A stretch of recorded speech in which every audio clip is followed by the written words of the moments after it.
সামরিক শাসকের সাথে সেই গুমের শিকার হয়ে 17 জন নেতা কর্মী যখন হারিয়ে যাচ্ছিলেন, তার মধ্যেই মঞ্চে দুজন এখন উপস্থিত আছেন, শরীরে এবং মনে সেই দুঃসহ নির্যাতনের ক্ষত বহন করে অ্যাডভোকেট মোহাম্মদ ইসহাক এবং আব্দুল সালাম আজাদ। বাংলাদেশি জাতীয়তাবাদের সেই কালোজয়ী দর্শন সামনে রেখে যেদিন জাতীয়তাবাদী দল প্রতিষ্ঠা হয়েছিল,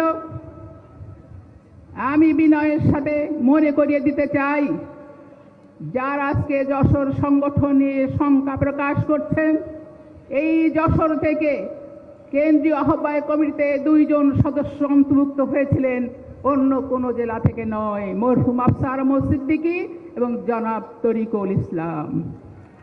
সেই যে জাতীয়তাবাদী দলের বীজ এখানে বপন করা হয়েছিল, শত নির্যাতনেও জাতীয়তাবাদী দল এখানে কিন্তু হার মানে নাই।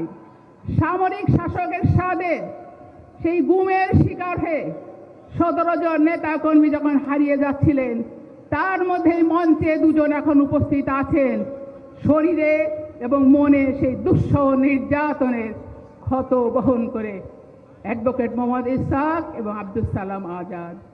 জাতীয়বাদী দলকে তারা পরিত্যাগ করেনি, লড়াই করে গেছে এবং এখনো পর্যন্ত আছে। আমাদের নেতা নিন্দু ইসলাম আবিদ বলেছেন, গত আন্দোলনে, দীর্ঘ ফ্যাসিস্ট বিরোধী আন্দোলনে আমাদের 86 জন নেতাকর্মী হারিয়ে গেছে। অসংখ্য নেতাকর্মী মামলার শিকার হয়েছে, ঘর ছাড়া হয়েছে।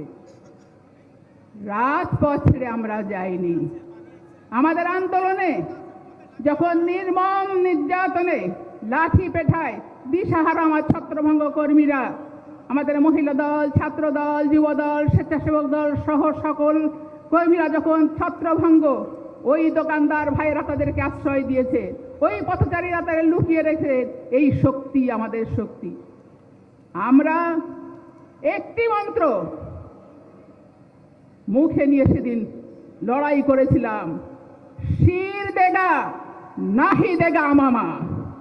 সুতরাং আজকে যারা শঙ্কা প্রকাশ করছেন আগামীতে যশোর জেলা বিএনপি কি করবে, আমরা অতীতে বহু চক্রান্ত দেখেছি, আমরা ষড়যন্ত্র দেখেছি, মনে করেছি বিএনপিকে নিঃশেষ করে দেওয়া যাবে।